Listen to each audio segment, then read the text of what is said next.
Good morning. This is the trade show that we attended at Heritage Park. Some of the stands that belong to the Mountain Warning Club.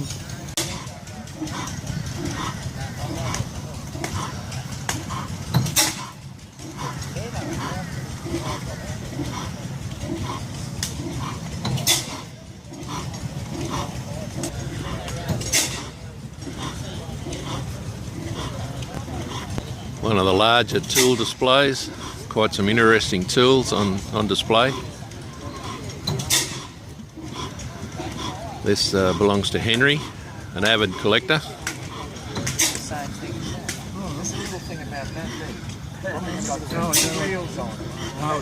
Very interesting collection of spark plugs by John. Well, I'll see if I can dig mine out. I'll give it to you. Yeah, I don't know where it is, but I've got it. I've got one at home. Yeah. It's a funny little thing. It's about that big it is. It's got two little white, and it crinkles it like that. A lot of work and effort has gone into the years of collecting these and displaying them professionally.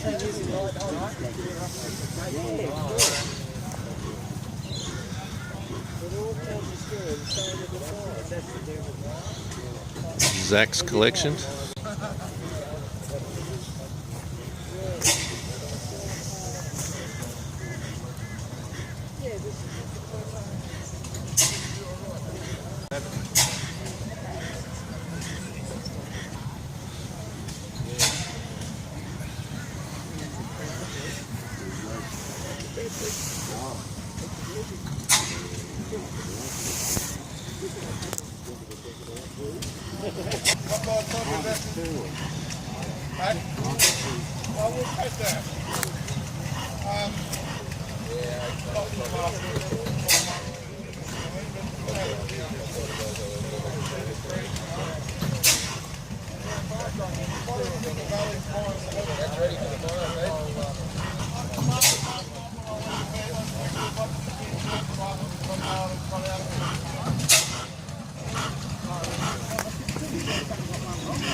It had a bolt in there or something.